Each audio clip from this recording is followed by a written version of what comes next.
Ver que 104% dos dados do Brasil já vazaram é um negócio surpreendente e horroroso. E toda vez que me perguntam, como assim 104%, né? Impossível, só tem 100.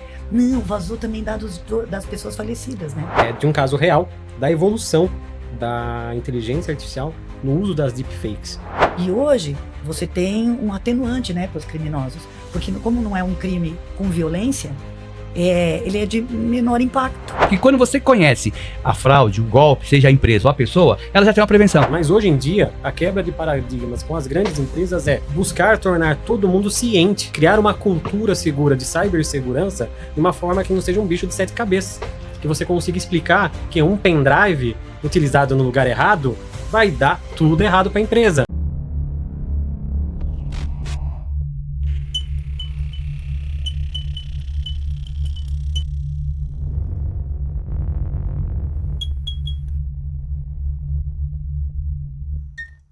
Fala pessoal, seja bem-vindo a mais um episódio falando de fraude, o episódio 105, que fala do mundo das fraudes, o mundo dos golpes e a sua prevenção. E hoje trazemos um convidado muito importante, mas antes do convidado, tem uma novidade para vocês. Hoje está aqui ao meu lado, ela vai se apresentar, Andréa Rufino, a embaixadora da prevenção em cibersegurança. Ela vai ser a nossa co-host nesse programa, espero que em outros programas também, trazendo todo o conhecimento dela, inclusive para o programa que é sobre biometria 5.0. Olá, eu sou Andréa Rufino, da Prove.com. Eu trabalho há muitos anos, com prevenção de fraude. E tento trazer um pouco da educação da prevenção de fraude, de golpes, para o usuário final. Porque, no final das contas, todo mundo está sujeito a golpes e fraudes. Prove, a forma moderna de verificação e autenticação da identidade digital. Hoje eu estou aqui. Biometria 5.0 e a gente vai trazer um tema muito importante, que é fraude com IA. Virou indústria ou as empresas estão dormindo no ponto? Olha só que chamativo. Você está dormindo no ponto? Então, se você está dormindo, você não conhece a biometria 5.0, acompanhe até o final. Hoje com vocês, uma das pessoas que, acho que como para vocês, também é um ídolo meu. O Leonardo Barros, o meu top voice do LinkedIn, da prevenção de fraude. Léo, vem com a gente! Oiê! Tudo bom? É um prazer recebê-lo pela segunda vez aqui. Se você vier mais uma vez, você vai poder pedir uma música. Posso viu? pedir música? Voltar outra vez aí, né? Mas a música é com IA ou sem IA? Esse é o tema que a gente vai falar. Com IA. Né? Hoje em dia tem que ser com IA, né? Tem que ser com IA e a autoria da IA, né? Nem me fale. E aí, Léo, muito bom recebê-lo aqui. É uma alegria. Acho que é a primeira vez que a gente faz um projeto juntos. Eu acho que a gente falou muito de fazer desde quando a gente começou a estar em sintonia no nosso universo das fraudes, né? E sempre teve essa vontade de, em um momento, a gente conseguir se encontrar para falar de um tema que todo dia, quando a gente se vê ou não se vê, a gente está falando do que está acontecendo. Mais ainda na atualidade, quando a gente vai falar da nossa famosa IA. Né? Então, você falou uma frase que eu adorei. Como é que é? Como a IA está transformando o jogo da identidade. Até essa frase é bem conhecida. Para quem viu o relatório que já foi comentado da Proof, que acabou de sair, é um dos slides tema que fala muito bem o que está acontecendo, essa mudança de realidade, né? Quando a gente vai falar um pouco de IA, a transformação não vem só na prática e no benefício, vem também o malefício, que é onde a nossa grande briga entre os fraudadores e também quem está do outro lado para a defesa, né? É isso aí. A gente vê o IA sendo usado na produção de vídeos, em filtros, fotografias, voz, mas cada vez mais está acontecendo em uma escala hipersônica, essa construção também usada pelos fraudadores. O que você percebe sobre isso aqui nos negócios e nas notícias que estão aí no Brasil? O que a gente pode ver, né? Um dos dados comentados aqui, 2,2 bilhões de fraudes, né, com dados vazados, existe aí nos últimos 3 anos. Olha esse número, 2,2. Então, você sabe que eu sempre comento sobre isso. Esse dado, logo no começo da pandemia, chocou demais. Acho que toda a sociedade. E saber que 104% dos dados do Brasil já vazaram é um negócio surpreendente e horroroso. E toda vez que me perguntam, como assim 104%, né? Impossível, só tem 100. Não, vazou também dados das pessoas falecidas, né? Dos mortos. Bom, deixa eu falar uma coisa. Você é muito conhecido, né? Você é hiper conhecido no LinkedIn, né? No Instagram não tanto, como você mesmo falou. Mas, Andréia, vamos perguntar para ele, que talvez alguém não conheça, a gente tem gente de fora, né? Tem gente de Angola, tem gente dos Estados Unidos, o podcast está indo para, segundo a André, já foi para Finlândia, então a gente tem alguns, não só brasileiros, mas pessoas de fora. Conta quem que é você, Leonardo. Bem, vamos lá. Meu nome é Leonardo Barros, né? Trabalho hoje na parte de prevenção e perdas, né? Fazem aí 13 anos que eu trabalho na Swift, né? Tanto no físico, e tive a oportunidade de ganhar o digital também na parte de prevenção à fraude, não só na prevenção a perdas. Com isso, fui escalando, né, as oportunidades de conhecimento, poder estruturar um pouco sobre o que é uma fraude, crescer nesse mundo onde as pessoas hoje... Eu vou voltar, peraí. Bem, meu nome é Leonardo Barros, né? Trabalho hoje na empresa Swift, na parte de prevenção e perdas, e dentro da minha responsabilidade eu tenho também a parte do online, onde a gente cai no segmento um pouco da fraude, né? Fora isso, sou apaixonado por esse tema. Eu gosto de falar com as pessoas que estão ali, as pessoas que têm necessidade de alguma coisa que aconteceu, tirar dúvida, que eu conheço ou não conheço. Você é um palestrante, já assisti várias palestras em eventos seus, né? Fraud Day e outros eventos. Mas não só isso, hein? Eu já liguei para ele. Eu já liguei para ele, particularmente, André Rufino ligando para o Leonardo, por causa de uma suspeita de fraude. Foi uma piada. Eu querendo dar ordem de prisão. É uma história. A gente pode falar disso. A gente vai falar disso, logo. mas eu tenho uma pergunta para iniciar, pergunta bem leve para você, né? Para depois a gente começar as partes mais pesadas, inclusive a parte de cases, né? A fraude com IA é inevitável ou ela ainda tem um cenário que possa ser controlado? Isso é uma grande, é uma pergunta que abrange vários setores aí, várias situações, né? Que você pode expor, porque é uma base essa pergunta, Bem, né? Onde vai parar a IA? Quem vai controlar? Quem vai ser a autoria dos trabalhos artísticos, por exemplo, né? Tem um campo muito grande, né? Bem, quando a gente fala de IA, numa forma geral, né? Você não vai ter hoje como se assegurar 100%, né? O que era assertivo que a gente faça da nossa identificação, hoje você não sabe para onde estão os seus dados. São 2,2 milhões, 1,4% da representação que a Andrea acabou de falar. Então, não posso garantir numa resposta, falar, a garantia existe. Não, na verdade, não tem garantia nenhuma. O que, na verdade, a gente tem o que a gente tem que fazer para estar seguro hoje com as nossas informações, o que ser considerado no mundo, né, da segurança, sadio ou não. E aí, quando eu falo sadio, aonde as suas informações estão sendo usadas, onde você está se cadastrando, você está seguro que aquilo é um aplicativo válido? Ou você está caindo numa promoção que você está passando todos os seus dados, suas fotos são abertas na internet, e o fraudador sabe disso. É isso aí. É como quando todos os nossos dados já vazaram. Mas assim, a gente tem que ter... Até os defuntos, você falou. De todo mundo. Na época foram 220 milhões, por isso que deu 4,2%. Deu 104%. Por isso que a identidade digital, a verificação da identidade digital, ela é algo que você tem que pegar o momento, a reputação e várias outras informações para você compor aquela identidade, né? Se você pegar só os dados estáticos, que é o nome completo, o CPF, já era, né? Então, como é que a gente faz hoje para poder coletar corretamente as informações daquele usuário? Para poder... Primeiro, a questão de coletar, porque você tem a questão de governança. Você não pode deixar esses dados aí acumulando, envelhecendo e disponíveis. E tem também que pensar em como você verifica de um modo simples e rápido o usuário. Que nem quando você pede um aplicativo hoje, você sempre pretende... Você está mais preocupado de onde você vai para onde você quer chegar. Ninguém está lembrando mais que por trás tem uma forma de pagamento. Ninguém nem lembra.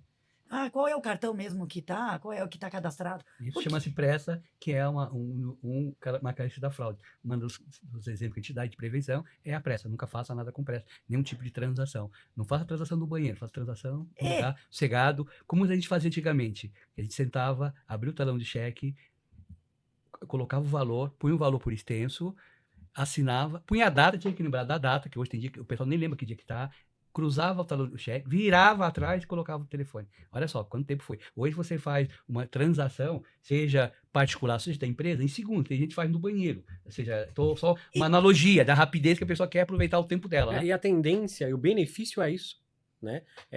quanto mais veloz você em causar fricção ao cliente, você navega nessas trilhas financeiras, né?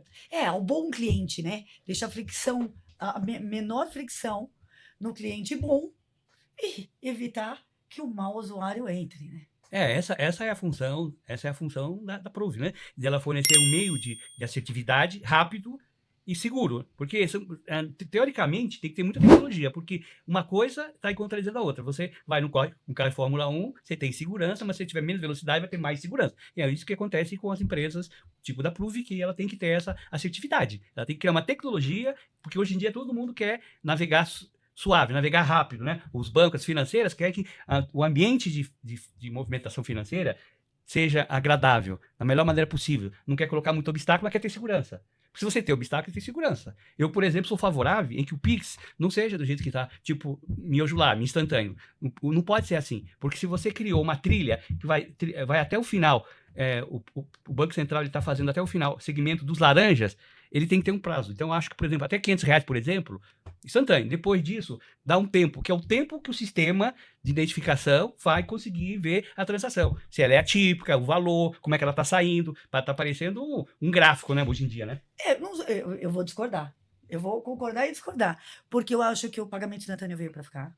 Tem que ser instantâneo. A vida da gente é Mas 2 instantânea. horas, assim, para poder seguir. Não, um tempo de. Não é ficar. Ele faz ficar instantâneo, mas não tanto assim. Até R$ 500 instantâneo. 2 horas para compensar. 2, 1 hora, será um prazo mais ou menos, né? Que possa ter uma prevenção maior. O que a gente fala ali, né? Eu acho que você vai falar até nesse sentido. Quando a gente fala do motor da fraude, né? Até ligando o carro na velocidade. O Pix fora daqui, que é mais utilizado e veio até da Índia em si, né? O projeto, é instantâneo. Mas por que instantâneo eles não usaram essas dores? Porque existem as dores, o medo e o receio não só do usuário, mas é quem está também na linha de frente, porque é prejuízo para ambos, né? Por isso que a gente fala de camadas, né? Quando a gente trabalha com camadas na prevenção de fraudes, você consegue, dependendo do seu usuário, dependendo do comportamento, geolocalização, escalar os níveis das camadas que você quer utilizar. Parametrizar. Então eu posso ter instantaneamente um rapaz de R$ 500, como eu posso ter com um delay, mas um delay curto, que vai fazer todas essas validações com o mesmo 500. Mas é o que eu penso assim, eu falei, tempo é um delay, Mas é que, na verdade, dá para ser instantâneo. A identidade digital verificada e autenticada dá para ser instantâneo.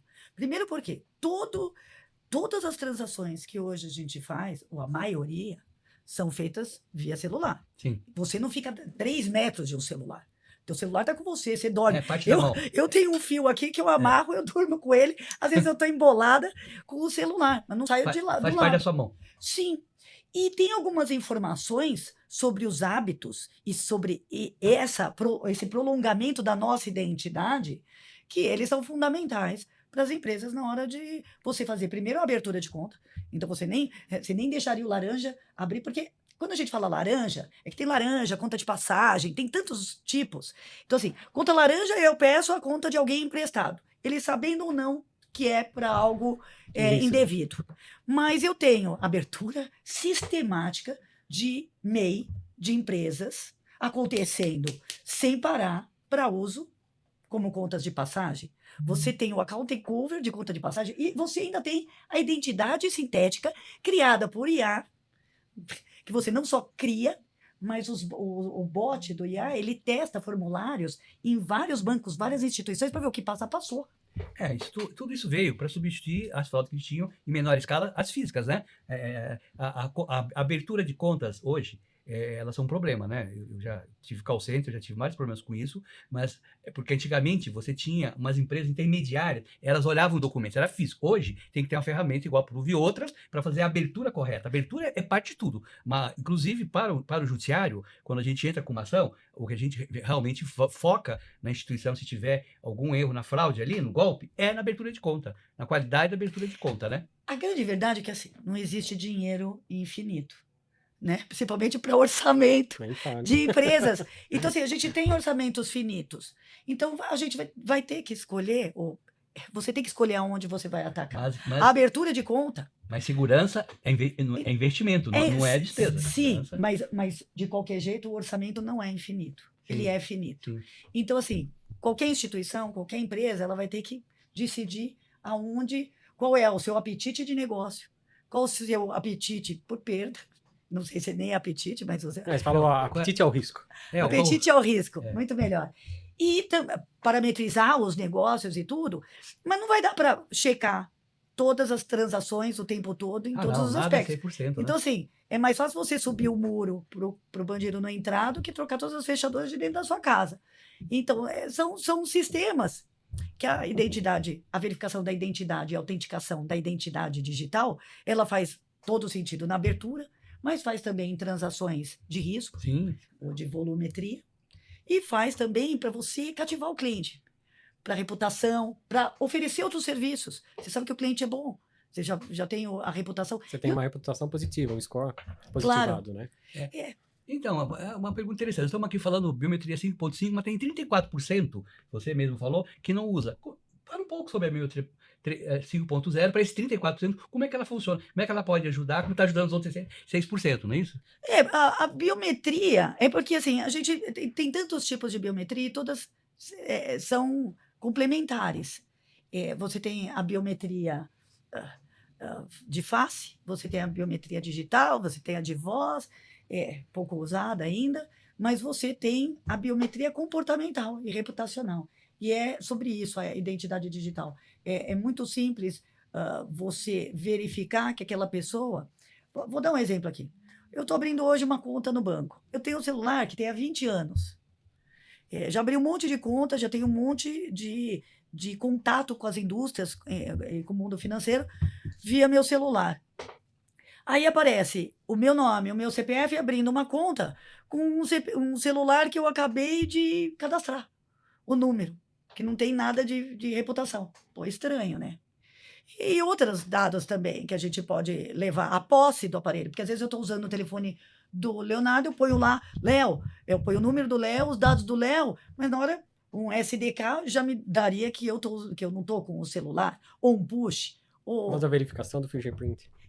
E até verificação pelo relatório lá da Prove, que foi um negócio que me deixou bem assustada, é que até o múltiplo fator de verificação já foi simulado e corrompido pela IA. Isso é assustador. Porque quando a gente fala, né, da utilização de IA, no que eu tenho pesquisado, buscado e conversando muito nos bastidores com o pessoal, a IA você está utilizando para poder evoluir seus modelos na velocidade de resolução e resposta, né? E o aprendizado da ferramenta. Por trás disso, quem trabalha, evolui, estuda dados matemáticos com probabilidade e a construção da ferramenta, é isso que está fazendo os fraudadores evoluírem mais rápido. Porque é a tentativa e erro em milissegundos para descobrir as autentificações, senhas e lógica. Aquele Mas famoso ainda ditado, eles estão sempre um passo à frente. É sempre o famoso ditado, eles estão um passo à frente. Exato. E eles estão, eu vou falar, eles estão sempre passos à frente. E simples saber. Primeiro, como eu falei, as empresas têm um investimento finito em prevenção de fraude.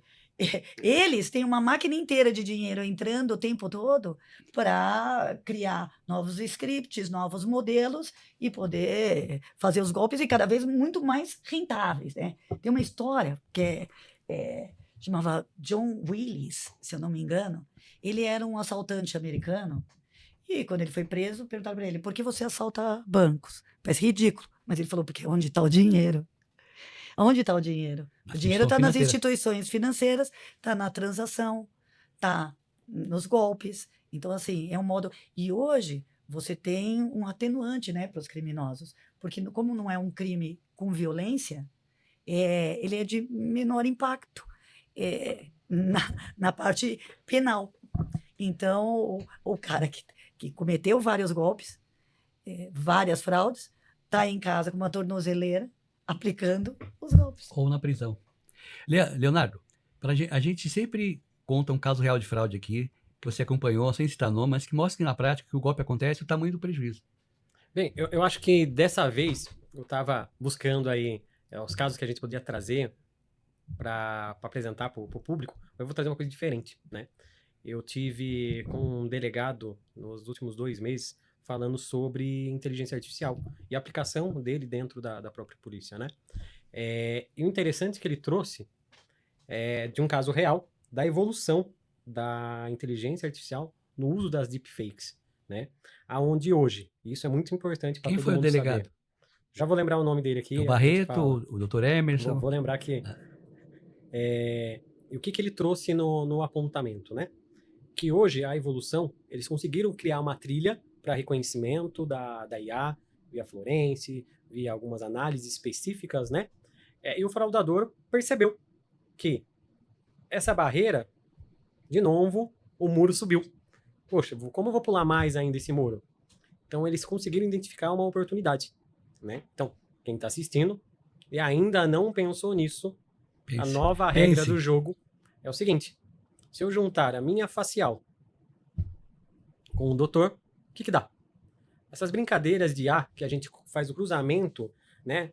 Vou juntar eu e minha esposa e ver como meu filho vai nascer. E as pessoas TikTok fazem isso, isso, né? emprestam as suas credenciais. Você cadastra. Quando ele estava falando um pouco antes disso, você não sabe para onde está indo seus dados, fica brincando com as imagens para gerar algo que não existe. Mas do outro lado, quem está usando? E esses dados, utilizando em programas, em apontamentos, ou até pegando no seu Facebook, no seu Instagram, se sua rede é aberta, né? Por isso que a gente estuda muito, fala de OSINT.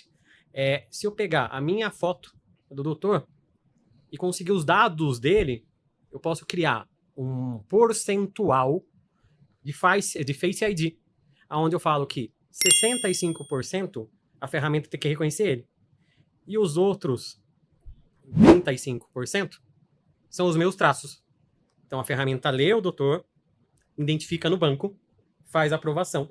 Eu vou no local retirar o dinheiro, o produto, alguma coisa, com o meu rosto, com a identidade que está validada, que é a mesma sendo utilizada. Então hoje a fraude, quando a gente falou da identificação dela estar evoluindo, é isso. Hoje existe um cruzamento de informação para mesclar a sua identidade real. As informações reais e as sintéticas. É o que a gente chama de Frankenstein, né? Eu vou contar um caso aqui. E esse caso é injeção de dados.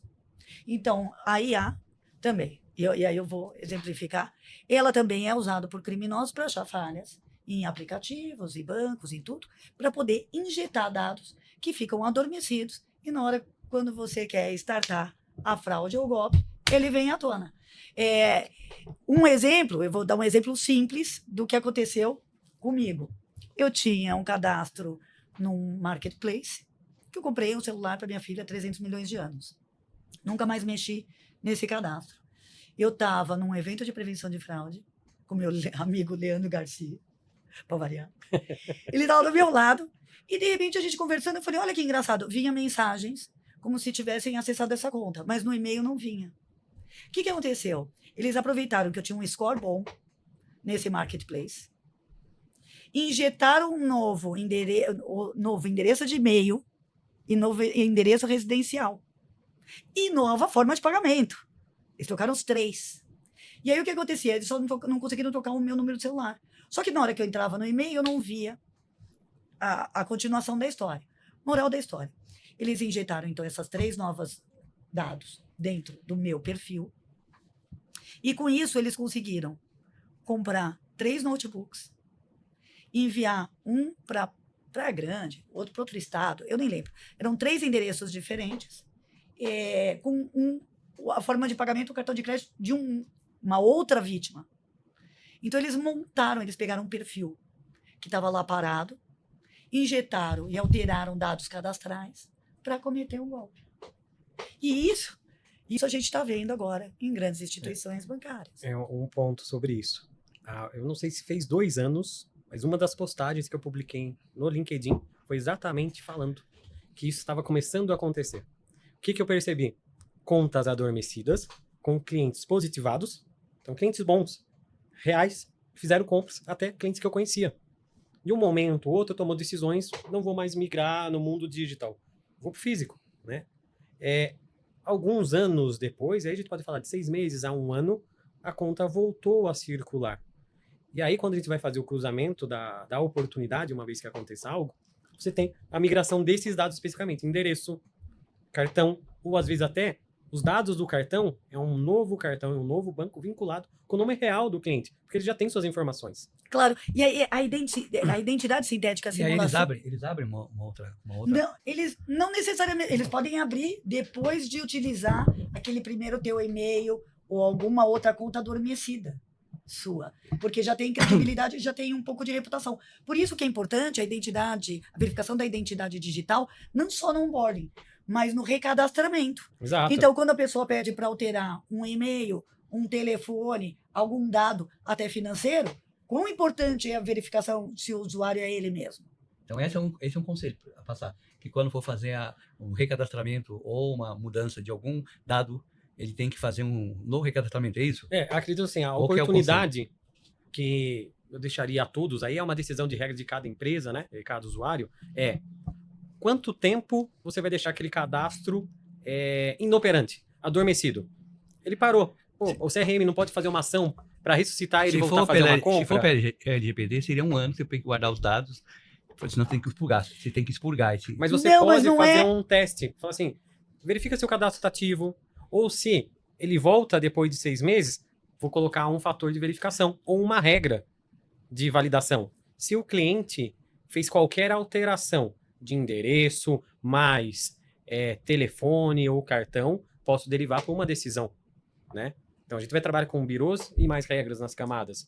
Ah, não, esse cliente modificou totalmente o comportamento e consegui ver, vou fazer uma autentificação para ele. Qual o nível de autentificação que eu quero? Quero mandar um push, um SMS, quero fazer uma prova de vida, aí é uma decisão. Mas eu acho que todo o cadastro em um banco de dados que esteja adormecido é um risco. É claro. E ainda mais, a gente até brinca. Toda guarda de dados é um risco, né? Exato. Então, as A gente- empresas têm que fazer realmente uma decisão. Ou expurga, ou então faz recadastramento através de alguma fórmula delas. Eu também acho que guardar dados, uma pessoa ficar 2 anos sem usar o cartão, alguém é suscetível de ter um ataque, né? E hoje a gente tem muita venda de dados, né, que é encontrado em Telegram, e eu encontrei Nem precisa recentemente no- até no Facebook.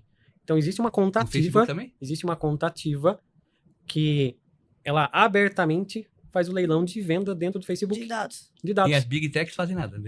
Tem já os chamados, tem os apontamentos de registro, Ah, mas assim, vai derrubar, vai nascer uma outra, que é dados, Então, mas provavelmente. Aí nós voltamos pro início, E, né? Ativos, e né? tem outras informações também. Quando a gente fala em dados, muitas vezes uma empresa compra dados de um certo birô de dados, né? Então compra de dados estáticos. O outro compra de dados financeiros. O outro de crédito. Um de seguro. E muitas vezes tá vindo junto seguro-saúde, sei lá, dados dos filhos. Informações são desnecessárias. Sensíveis. Então a Sensíveis. empresa, muitas vezes, está administrando, ou deveria estar administrando várias informações, correlacionando elas, não está e ainda está deixando esses dados em risco. Exato. Esse tema dados é muito sensível, é muito delicado, né? Porque ele é muito amplo, né? Eu comecei a fazer fraude por 2 motivos. Primeiro, porque eu tinha um call center e eu trabalhava com dados e trabalhava com financeiro. Eu tinha vários bancos lá, então começou a ser atacado há 15 anos atrás, 10 anos atrás. E segundo, quando eu ia na farmácia, me pediu o CPF para comprar uma aspirina. Eu acho um absurdo isso aí. Então, eu comecei a observar que eu ia, por exemplo, levar minha filha no parquinho, pagava R$20 à vista para ela ficar no parquinho lá, eu tinha que dar meu CPF. Aí, todos os estacionamentos, você te dá o CPF. Então, é uma profusão. CPF, desnecessário, porque eu acho que CPF só deve ser dado, para mim não é identidade, até porque não tem foto, não tem digital, não é identidade, não é reconhecida pela lei, só deve ser dado quando você tem uma relação contratual, e depois da LGPD, ele é a termo, você tem que ter um termo para isso, 1 ano, 6 meses, para expurgar. Então, tem toda uma legislação, e aí, porque o nascimento de todas as fraudes e golpes é os dados. Seja comprar, seja a gente usava muito isso, né? Só que não tinha esse digital. Eu uso compra de cadastro, eu trabalhava com recuperação de crédito, né? Veículos, a gente tinha que comprar cadastro. Exato. Então, a gente comprava esses cadastros, mas não tinha isso. Olha o exemplo que acabamos de falar, que é a compra do cadastro. Exatamente. Mas isso era 20 anos atrás, 15 anos atrás. Mas aí é que Não tá. tinha. O número de CPF, ele não diz muito. Por isso que é importante o conceito de infograph, identity graph, de você ter uma informação da reputação daquilo. Porque o CPF é um CPF. Ele não é uma pessoa. Quem é uma pessoa é um CPF junto com o RG, junto com o endereço, com o histórico escolar. Eles conseguem com a- entrar. Mas veja, eu tenho até eu faço uma palestra que na hora que eu falo de identidade digital, eu coloco uma criança no começo da história. Que é o seguinte, que dados que essa criança tem? Ela tem a certidão de nascimento, nome do pai e da mãe, lugar de nascimento e data. Com o passar do tempo, ela vai ter o registro escolar, ela vai ter a carteira de vacina, ela vai ter os amigos, ela vai ter bairro, ela vai ter, com o passar do tempo, um celular, as redes sociais, e esse amontoado, essas informações em conjunto, elas são únicas. Elas são únicas. É só ver, sei lá, influenciadora que, de repente, descobre que tem a ver com organização criminosa. Vamos lá, é só ver que nas redes sociais dela, o bairro, isso, aquilo, todo o entorno dela estava num entorno de outras atividades. Não foi de um dia para o outro que ela virou uma advogada famosa, bonitona, e apareceu fazendo o joguinho do tigrinho. Né? Ela tem um histórico antes. E esse histórico dá para você verificar. Se você tiver inteligência, se você tiver algum produto que faça essa verificação da identidade como um contexto e uma reputação, e não como um dado, uma informação. É a junção dos dados para você tomar uma decisão, no final das contas. É você saber entrar no detalhe, pesquisar o histórico, juntar aquilo para partir de decisão. Né? É que nem, sei lá, a história de jogos de azar. Os jogos de azar ainda não estão regulamentados. Estão aí. O que a gente tem verificado nos últimos 4 anos, e antes que eu verificava no meu escritório, quando tinha um call center, hoje eu não tenho mais, é que o crime começou a se organizar. A gente via no começo que não era tão organizado, não tinha tantas ferramentas, não tinha tantos softwares, não tinha a IA. A progressão foi geométrica, não foi aritmética. A progressão, depois de 2020, que o bandido, tem uma música, né? Do Chico Buarque, que o bandido não saiu para trabalhar, então o padre não saiu para rezar, etc. O bandido não saiu para trabalhar, então ele foi obrigado a fazer o crime digital, foi obrigado a aprender o crime digital, por isso que hoje qualquer fagulha, qualquer pontinho lá, ele consegue, talvez dali, sair. A gente, em 2000, nós estamos em 2026, tipo 2015 mais ou menos, 2013, a gente recebeu, numa dessas fraudes que tentaram no escritório, começaram com boleto, depois foi aumentando, aí surgiu o WhatsApp, BIOS, né? Aí a gente tinha que disparar pelo WhatsApp, a gente teve uma empresa que teve uma fraude dentro da empresa, acabou levando para nós, roubaram toda a nossa base de dados. A gente descobriu, numa dessas, com o meu gerente nessas trocas, aí o cara mandou a planilha. Na época era planilha, hoje deve ser outra coisa. Uma planilha do que ele tinha que fazer de movimento, tinha o nome dos bancos na planilha. Tinham vários bancos ali, aí um tinha que fazer R$1.000, outro tinha que fazer R$3.000. Então, ele já estava organizado naquela época. Estou falando 10 anos atrás, 12 anos atrás, já era organizado. O crime é lucrativo. Então a gente precisa hoje de você, da Prove, de contra-inteligência, porque o que está tendo agora é uma novidade, chama contra-inteligência, que ela fazia a espionagem, contra-inteligência digital para trazer a contra-IA, etc, porque a gente tem que caminhar na frente deles. E aí, eu estava vendo, eu tenho falado isso, e hoje eu vi. Começou a campanha eleitoral, e aí eu vi no elevador, quando eu estava chegando aqui no estúdio. Agora vai começar. Eu estava chegando no elevador aqui no estúdio, eu vi. O governador vai mudar o perfil da polícia militar. Nós não precisamos de polícia militar, não precisamos de polícia ostensiva, nós precisamos de polícia digital, nós precisamos criar delegacia digital, criar tecnólogos, criar TIs, criar gente que entende de inteligência artificial, entende de biometria, porque essa biometria que tem, a maioria, tirando a Prove e outras empresas, é a biometria de academia, de portaria. Portaria, ela põe uma máscara, você entra, né? Que é outro perigo, né? Que é outro perigo. A troco do que os caras estão coletando e guarda onde? Face. Então, no prédio... Eu sou no final das contas, ninguém pergunta, né? Só cadastra. Não expurga. Não pergunta onde tá os dados. Não, e não expurga, não sabe onde está guardado, nem expurga, entendeu? Então, é isso. Então, a gente está precisando ter uma revolução, porque o negócio está muito sério. Agora, aproveitando que a gente está falando de política, uma dica, hein? Vou rir agora. Vocês vão rir. Mas se você prestar serviço para político, sempre receba à vista, porque se ele ganhar, ele não paga, e se ele perder, ele não paga também. Isso já é um ditado, né? Leonardo, conta mais um caso que tenha, que teve uma falha de acesso de biometria ou teve algum problema que não tinha, outro case A gente pode comentar em si um caso recente que saiu no Fantástico, falando da senhora que estava aguardando o artista chegar. Lá em Livramento, exato. Eu lembro do caso. Então, sobre fraude romântica, é muito importante entender... Um dos temas que você todo ano traz. Todo ano trago, e que eu acho muito importante, porque existe um viés, existe um preconceito, que quem cai nessas fraudes são as mulheres. Só que é o seguinte, em relacionamento duradouro, tem uma taxa maior de mulheres, mas de sequestro de Tinder... Não é Tinder, é um sequestro de Facebook, tudo. Aí entra uma mulher nova se interessando por você, você marca o encontro, normalmente marca o encontro num lugar conhecido, público, a pessoa, alguns minutos antes do encontro, falou, olha, deu problema no meu carro, meu irmão passou mal, não sei quem tá com diarreia, beleza. E pega e muda o lugar do encontro. O homem vai, normalmente é vítima, é masculina, de 40 a 55 anos, que vai para um lugar a esmo, quando chega para encontrar a sua suposta princesa, é tomado de sequestro. Então, assim, o golpe romântico é complicado, porque ele acaba com um casamento, acaba com um relacionamento, tira dinheiro de uma família, mas não só isso, né? Acaba com as esperanças, acaba com o emocional. Ele é um golpe duplo. Ele tira a parte financeira e tira o emocional da pessoa. E assim, é como o estupro, né? A vítima tem sempre vergonha de falar. Eu só trouxe até hoje, são 105 episódios, são o 105º episódio que estamos gravando. Só no 101º episódio, 101, eu trouxe uma vítima aqui. Nunca a vítima quer aparecer. Mesmo no meu trabalho profissional, até hoje, poucas vítimas tiveram coragem de entrar com processo. A gente tem muito poucos processos. De vítima do golpe do amor, que tem vários tipos de golpe do amor. Do golpe do amor por sedução, ou de um golpe que é popularmente chamado de engorda-porco. O golpe do engorda-porco, a gente tem um caso no escritório que é justamente como ela contou. É uma pessoa que estava realmente, ela confessou, teve coragem, ela não gravou, mas ela confessou. Ela perdeu R$900 mil. Ela não é uma pessoa qualquer, ela é uma alta executiva de uma alta empresa, o cargo dela é muito alto, a empresa é gigantesca, ela é japonesa, mas ela estava numa situação instável e o golpe foi muito bem aplicado.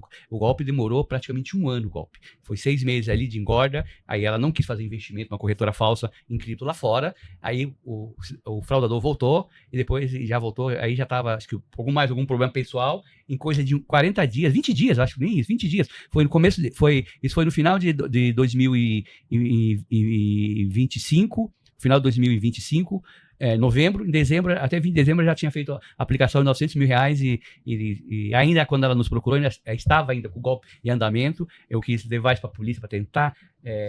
Que muitas vezes é um golpe transfronteiriço com cripto mas a gente está conseguindo sucesso. A gente já conseguiu bloquear dinheiro, há possibilidades. Hoje, perito digital consegue fazer isso, já conseguiu. E vocês assistam o episódio 101, porque lá tem um fraudador que esteve aqui contando como é que ele foi tráfico humano. No 101, tráfico humano. Ele chama-se Felipe Moura. Mas ele é um fraudador?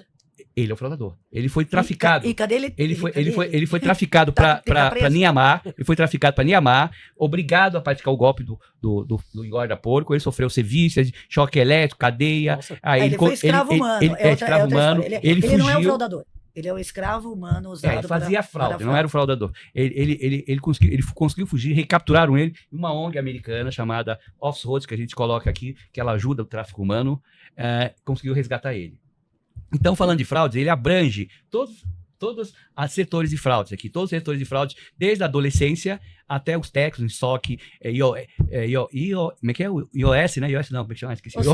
O OSINT, a biometria, a gente traz todo o conhecimento, mas também traz essa parte de vítima para trazer a dor, para que as pessoas, porque o nosso lema é conscientização, prevenção e cibersegurança. E aqui nós estamos embaixadora do lado, prevenção e cibersegurança. Então a gente já fez 3 episódios aqui sobre adolescência, sobre os crimes da adolescência, sobre o Discord, sobre o TikTok. Eu gravei no outro estúdio com 9 pessoas dentro, 6 adolescentes, uma técnica especializada em adolescência, tem um instituto que cuida da adolescência digital, que chama Tech Kids, mais uma outra, sua André Tomé, gravamos com ela, 6 adolescentes, e por coincidência, eles foram levar os problemas que eles tinham de uso da internet, qual era a prevenção que eles tinham, e ele contou, um dos meninos de 14 anos contou, que um dia antes tentaram dar um golpe do Pix Reverso. Por quê? Essa adolescência, ela está usando cartão para jogar, para um monte de coisa. Minha filha já tem cartão de 13 anos. Então, eles já estão também inseridos nesse meio aí de identificação, de prevenção. Por isso que é importante a educação. A gente fala em tecnologia, tecnologia funciona,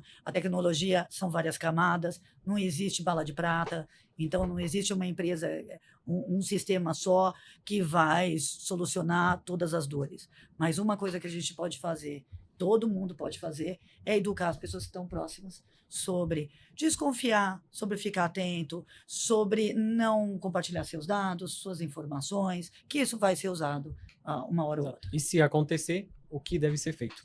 O que deve ser feito?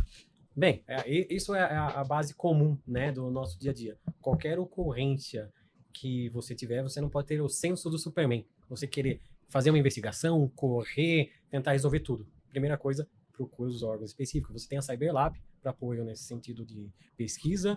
Esse conselho ninguém deu aqui ainda. Você tem que fazer. A Cyberlab você tem a Cyberlab que vai fazer. Você tem, na do verdade, Ministério da Justiça. Você tem a Cyberlab que vai entrar nisso em conjunto apoio com a polícia, com o escritório aqui de investigação de crimes digitais da Polícia Civil, né, que a gente tem aqui em São Paulo. Você abre um boletim de ocorrência. A primeira coisa. Deixa eu te perguntar um detalhe. A gente já teve também aqui uma pessoa especializada que precisa manter as provas. Manter o ambiente de prova, que não mexer em nada, como se fosse um crime físico, né? Não mexer em nada antes de chamar.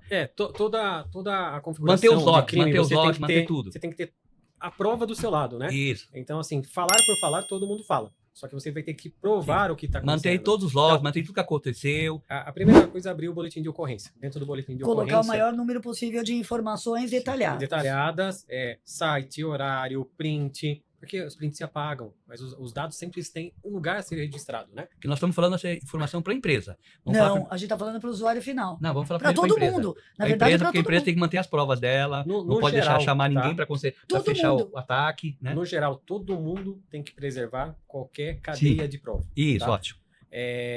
Partir para as forças policiais. Sim, fazer um boletim de ocorrência eletrônico ou pessoalmente na delegacia. Lembrando que hoje no Brasil tem a Operação Tentáculos, que tenta unificar justamente o boletim eletrônico e todas as informações de crimes do Brasil inteiro para poder entender a origem do crime e realmente começar uma investigação. O que acontece? Há muitos anos atrás, as delegacias as prefeituras não tinham uma unificação. Então, às vezes, você tinha um fraudador no Tocantins, ou sei lá, em qualquer outro lugar, aplicando fraude em Roraima, ou vice-versa. Então, se você ficasse só naquele ambiente municipal, estadual, você não consegue. Então, justamente por isso que veio aquela ideia esdrúxula que trouxeram lá de trazer as investigações estaduais para crimes cibernéticos, que não fazia sentido nenhum.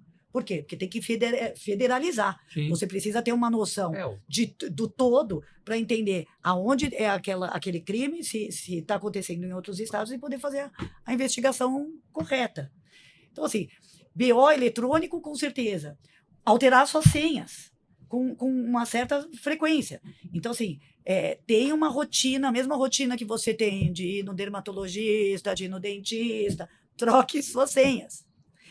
Uma coisa também que eu acho que a gente vê em várias empresas, e eu tiro até foto, eu não tenho coragem de publicar, mas eu tenho uma coletânea, que são post-its. Post-its em ambientes corporativos. Eu acho que tem que publicar, mas não publicar com a empresa, mostrar. E ainda estão usando post-its, é importante isso aí. Post-it, senha compartilhada, senha com 1, 2, 3, não pode nenhuma. Então, isso é para o usuário. Agora, para as empresas... A empresa tem post-its também. A empresa precisa investir em bons profissionais. As empresas precisam entender que a prevenção de fraude ela deve estar numa área estratégica dentro da empresa e na concepção dos produtos. Então, não adianta você sair com um produto novo e só envolver prevenção de fraude depois que já teve prejuízo. Tem que ser desde a criação do produto. Sim. Nós já também trouxemos aqui um pessoal de marketing dizendo que essa empresa ela criou um departamento de marketing para que, junto com faz parte da cibersegurança, criando o produto junto com a segurança.